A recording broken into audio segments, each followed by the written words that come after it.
Yo, what's up, dudes? Good morning. It is 6:29 a.m., motherfucker. And it is raining. Not too bad, though. Not heavy rain. It reminds me of a story once. I was speaking to my client one day, and he was in contest prep, and he messaged me, or he checked in, and he's like, hadn't really dropped any weight. I was like, did you do your steps? Like, have you done all your steps? He was like, no, like 2 or 3 days this week, I didn't get them all done. I was like, why? He was like, oh, it was raining. I was like, I'm not gonna lie. I just sat there. I was like looking at my phone. I just laughed. I was like, what does that mean? It was raining. It was raining, so I couldn't walk. I'm like, fuck that shit. I'm like, you can let water from the sky stop you from achieving your goals. Like that doesn't make sense to me. Like, it's just rain. Like, all right, if it's fucking, there's a car coming. If it's crazy rain, and it's like, you know, like I'm talking like torrential storm rain, where I've seen this like goddamn monsoon season here in Spain, I might be like, okay, that's like actually a little bit unsafe to walk out in. And like the wind's going, and there's fucking cars like pulling over and stuff, because, well, that's what happens in Spain because they can't deal with the rain. But I'd get it. But if it's just like normal rain like it is now, is what it is, man. Get out in it, get wet. I think it's just about, you should be willing to do what other people won't do, because yeah, I would say probably maybe the common person would not be willing to get out and walk in the rain, even though it doesn't seem like a big deal. A lot of people wouldn't do it. You have to be willing to do what other people won't do if you want to achieve what most people don't have. It's like when I'm talking to people about posing, like they say they want to be really good at posing. They want to learn how to flow. They want to pose like Rough. But I'm like, do you really want to pose like Rough? Because you won't even get into the posing room or in the gym for 2 hours and just pose and just practice. If you're not willing to put aside that time. Like, I'll tell you a story. When I was in prep and I was trying to turn pro in 2019, I wanted to be the best poser. I wanted to be amazing. I just wanted to capture the audience. Because for me, it wasn't just about winning. It was about winning in style. It was about having the best physique and the best condition and the best posing. Triple threat. So I would drive to St. Albans, which was an hour-and-a-half drive away, every single Monday. I would go up there with my boy Sammy. We would drive up there, we would train, and then we would pose with Charles Claremont, and then we'd drive back another hour-and-a-half. And it's like then 2-3 days a week I would get in the posing room for like 2 hours and just play music and just pose. That was just freestyle. We drew around for like an hour straight. We'd do crazy shit. And that's what it takes to be the best. You just need to get out there and fucking do it, man. If you want to be an incredible bodybuilder, if you want to be an incredible poser, if you want to be a good businessman, that's what I'm trying to do now.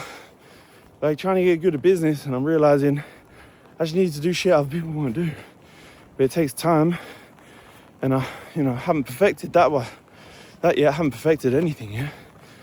I'm just trying to pass on the info to you people, because I want you dudes to be better. I want everyone to be better. I want everyone to feel that they can wake up in the morning and just go, fuck you, bed. Because honestly, I admire the dudes who wake up at 3 a.m., 4 a.m., 5 a.m. like every day. I'm struggling to get up at 6. That's me like fighting my procrastinations. But I'm doing it. And I want to get up at 5 a.m. Oh, there's a finger. I want to get up at 5 a.m. but the calls that I run in the evening often go until 9 p.m. then I need to eat. So by the time, it's like I can't actually get to bed earlier than 10 because of work. And just for bodybuilding recovery, like I need that 7 to 8 hours, like from a logical standpoint of like growing. I have to. So 6 a.m. is smart. I might try to get up at 5. I just don't think it's gonna last long. It's gonna fuck my sleep, fuck my training, and fuck my muscle building abilities, man. I don't think I've filmed this session. I haven't filmed this session yet. So basically what I'm doing is I film YouTube videos every single, getting this loom ready. I film YouTube videos every other training session. So my split is upper legs, day off, push, pull, arms. So like this week I film legs, which I did, and today back, which is Friday. And then next week I do my upper session, my push session, and my arm session. So you'll see like every other week, it'll either, the videos will come out either like upper, push, arms, or legs, back. Just so to give me like a rhythm of filming and stuff here. But I'm gonna get up my back day for you now because I haven't done a back session yet. So here it is, man. Apparently I've got back and abs. I don't have back and abs. Let's go back. That's Alex's plan into my plans, one of my clients. Okay, so pull session. So here we go. Start off with abs. I really want to bring my abs up this year. I think bringing my abs up is really important so that when I go on stage and I hit like my front double bicep, my front lat spread, you'd think I'm going to say abs and fire, but I'm not. Like when you hit your front double bicep and your lat spread, you want your abs to be kind of blocky. So when you lift up into the shot, your midsection doesn't just like look washed out. So it's really important you train your abs and train them hard. So start the session with abs to get that done, because if I don't do it first, I just won't do it. So 2 hard sets there, 20 to 25 reps. Then I go straight onto the single arm hammer strength, single arm pull down, dig straight into the lower lats, get right in there, brother. Rep range around 10 to 15. I don't like doing 6 to 10s on the pull downs, on the underarm pull downs, because I feel like no matter how good your connection is with your lats, like I have a very good connection with my lats, but even when you're pulling heavy, the connection is just not the same in a pull down as when I do a slightly higher rep range. So 10 to 15 there, but only one work set. Because I like to keep myself fresh and then go into the barbell rows. You'll see how I do the barbell rows as well. I do them with smaller plates. So I'll use like a 10 or 15 kilo plate and hinge down to like 90 degrees. And that sets my lats on fire. It's a lot better to row from a parallel position into your lats. I know, Dorian would disagree, but I mean, you could probably listen to Dorian because he's got a much bigger back than me, but I really like doing it this way. And it feels a little bit more old school, Then I go into rope pullovers, 2 hard sets there, then into prone dumbbell rows, straight into the upper back. And then I actually go do a couple sets on hand curls, and then I finish on stiff leg deadlifts, which I've only just put in, literally my second week on stiff leg deadlifts. So you're not going to see any crazy weight today. I think I literally just did 3 plates aside last week. The highest I've been on stiff legs is 5.5 plates. So I don't know if I'm trying to get it back up there, but I'll probably get it close to. I mean, I'm just working a plate at a time. I'm on 3, I'm going to get it up to 4, then we'll get to 4, probably get it up to 5, and then just see how I feel. Like, I'm not sure about pushing like all-time strength to like 6 plates, 7 plates. I'd rather focus on form and execution, because I feel like my execution and mind-to-muscle connection could be way better on 4 plates aside than it's ever been if I really focus on that and just make sure that I'm actually contracting via the glutes on the initial pull off the ground. I don't just want to lift with my lower back like a lot of people do. I want the initial lift off the floor to literally come from a glute contraction. So I'm just being a little bit more thoughtful about that. But yeah, that's pretty much it. Didn't weigh myself today, but I'm still sitting between 102, 103, because that's all I'm doing right now. I'm just holding, a little bit boring right now, but just trying to get better at the same weight. When I do this exercise, the first thing that people get wrong is normally the height of the freaking seat. So I tend to want to make sure that my bottom of my titties is right on the pad here. Then normally that means we pull the bar down into the movement. It normally gets it right where you need it on the lat. If you have in the lat, I mumble. If you have the chair too high, you'll find that the curve of the machine when you pull down, it's like you're not actually pulling with the lat. It's like if you have it like right up here and you pull down, you know what, I can't even explain it, but you just don't get that full contraction in the lat. It's like the lat initiates the movement, but then it feels like it's like way too low and you basically just don't have any strength to actually pull. So I would say when the seat's really high, you pull down, it is all lat, you're just not in a very strong position. So I suppose like the amount of weight I'd be able to move massively diminishes. So it's like strength, not risk worth reward, but it's just not worth it. If you have the seat too low, which I see all the time people doing, their chest will be on the whole pad and they pull down. You can get the lat again, but it's going to be a lot of bicep, a lot of forearm. So generally, right on the under titty hang is right on the top of the bench. Boom, right there. And then you'll find that that is the perfect position. And you just want to make sure that you keep that shoulder down. You guys probably know that. Boom.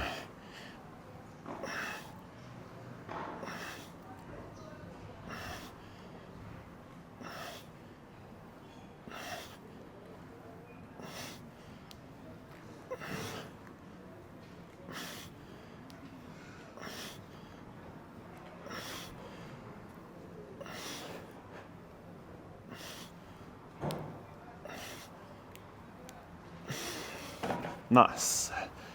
Probably the other tip as well is make sure you're not actually like retracting the shoulder back. So as you come down, you keep the shoulder protracted forward and then you just pull down into the lat. You don't actually need to retract back too much.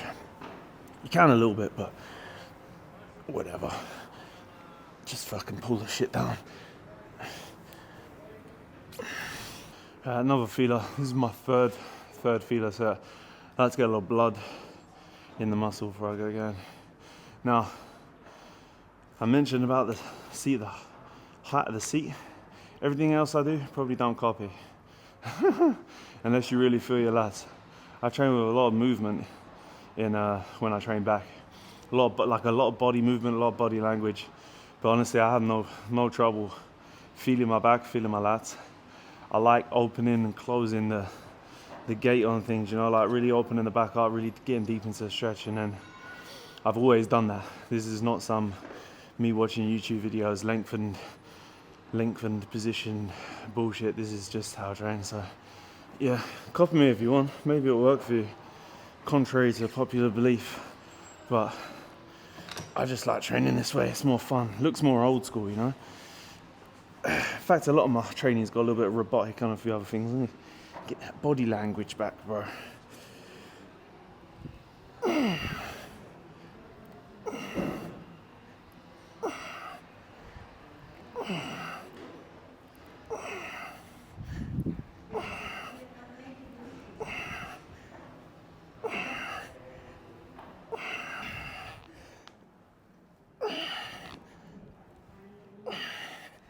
Alright, 3 plates, 1 all-out set.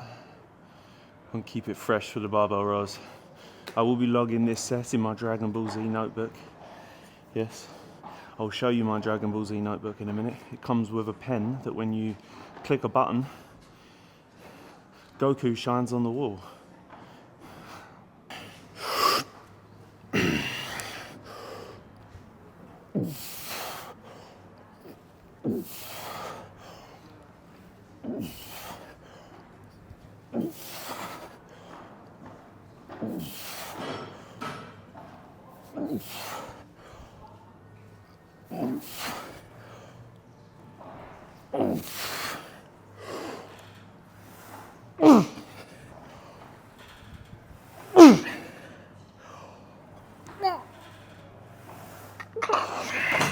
Motherfucker. I think that was 11.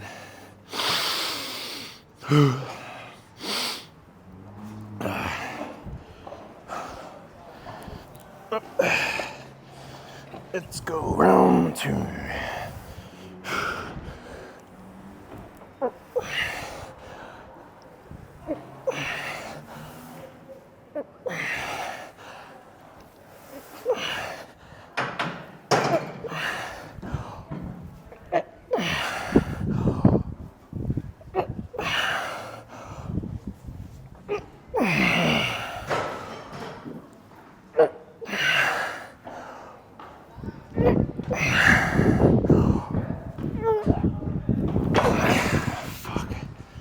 Fucking dickwad. Dragon Ball Z notebook. This is the pen, and when I shine it at you, it makes a Goku, but you probably can't see that. 22nd. so I'm not very good at writing. I've got child's writing. 23rd of Jan, no, 2026. I think I'm also dyslexic. Pull.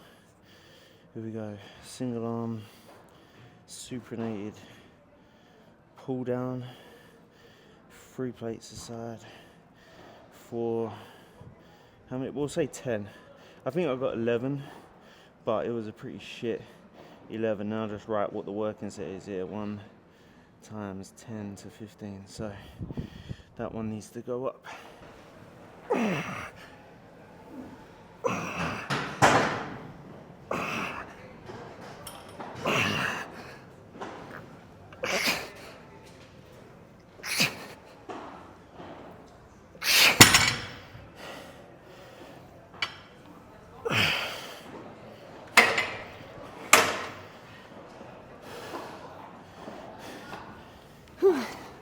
It's actually a lot harder than it looks. I know I look like a pussy right now, it's only like 80 kilos.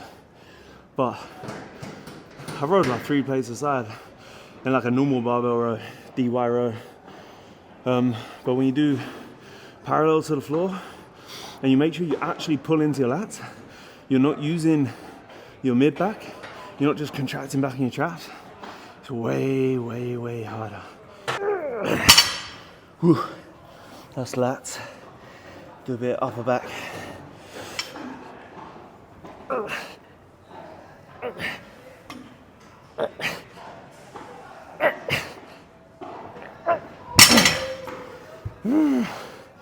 If you use the 10 kilo plates, so the bars,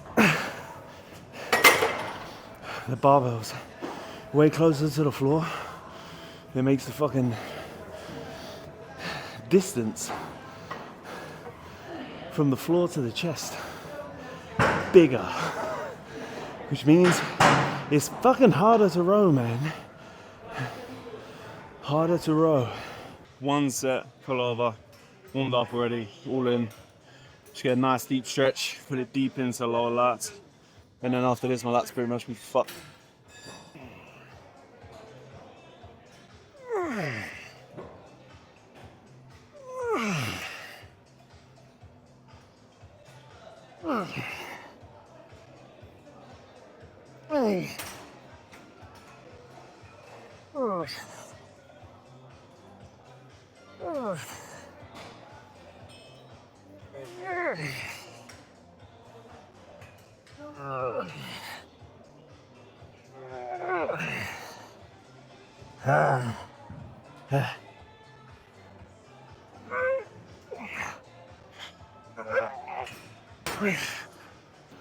Prone incline, dumbbell, 2 hard sets. I just did. I'm fucking weak as shit on these. Like I give it everything, but just I have done like, I swear I've done like 30 kilos on these, but right now I'm on like 18s.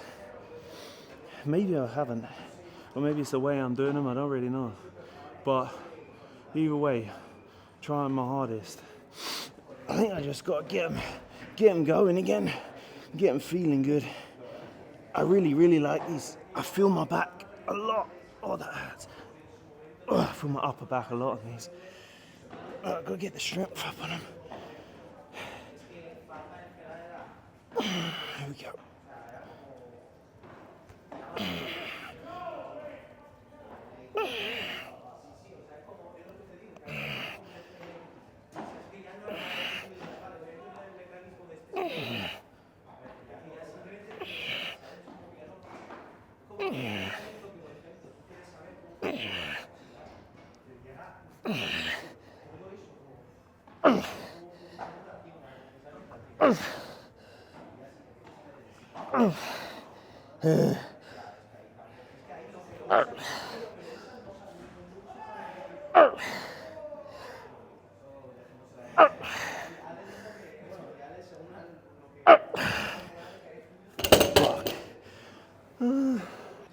Got dry mouth.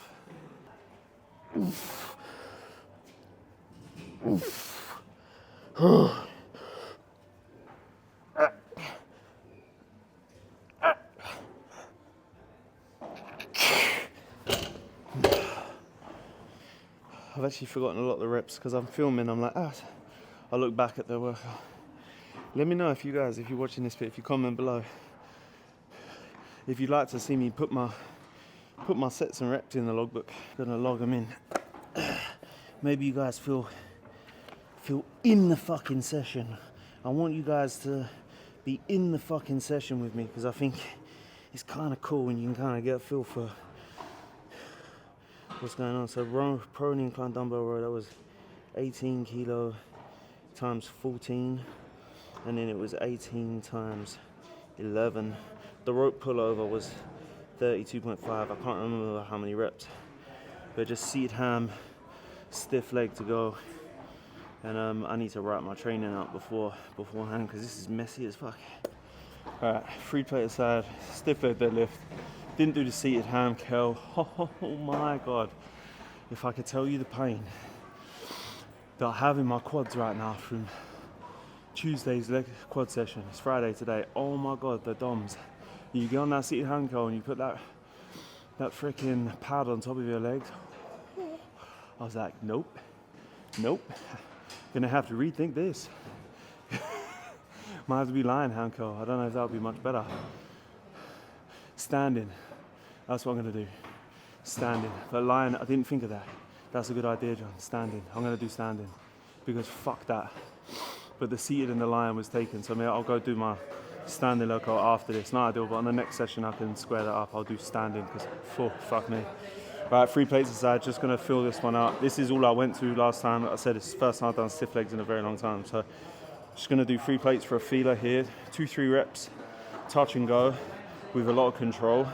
And I'm making sure that I'm not doing it from the floor. I wanna unrack it, walk back, bend over, touch floor, stand back up, rack it again. That's just how I wanna do it. I've got no reason for wanting to do it like that, but maybe it's because I can't be able to bend down and keep putting new weights. You know, can't bother. So, a few reps here. If I can't pick it up off the rack, it don't count.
Back when don't want to do anything stupid, man. That was 150, 10 kilo up from last week, which is nice.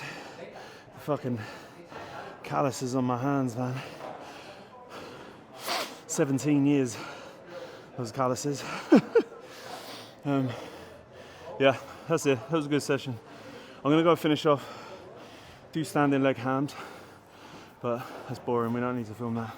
I'll meet you downstairs for some posing.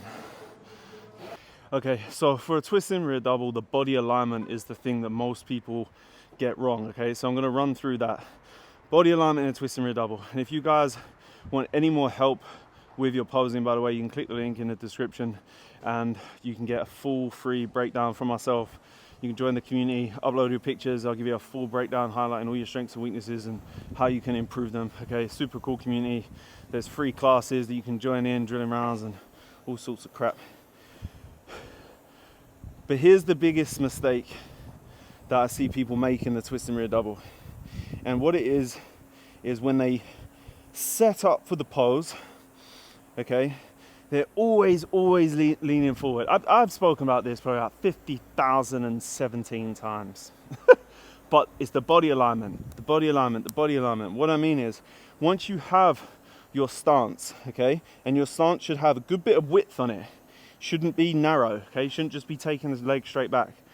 A little bit of width, shoulder width, take the foot back, okay?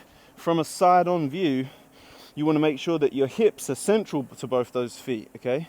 You're sat down a little bit on this back knee, hips tucked, and your hips are central to the feet, okay? Not forward on this foot, central. Now, all I want you to do is lean back. Just gotta lean back, lads, okay? So from here, from the hips, just lean back, right here. You'll actually feel a little stretch on this quad. Well, maybe it's because my quads are tight. But you're gonna lean back, okay? So hips are forward, hips are tucked, and then lean back. And then as I go into the shot, I lean back and lift my chest. So it's kind of like when you do a quarter turn. I'm here, yeah, lean back from the hips, lean back, lift the chest, and then boom, I go into the shot, and you'll see I'm making one line with my arm up to this line from this angle because I'm pushing back into the back, okay? So when you go into the shot, boom, boom, okay? You have to get that counterbalance because that's how you get the body alignment of the pose, or else you literally just look like that. That's what most people look like, and they squeeze the lat here, okay? Hips central of the feet, okay? Lean back against the hips, and then as you go into it, you lift the chest, boom, and then here. Okay, so that's it. That's probably not the last time I'm going to do a twisted double bicep tutorial or tip, but I hope that helps you anyway. And like I said, if you want more help, you can click the link below, join the Posing University, and you get tons of help from us there. All right, peace out, motherfuckers.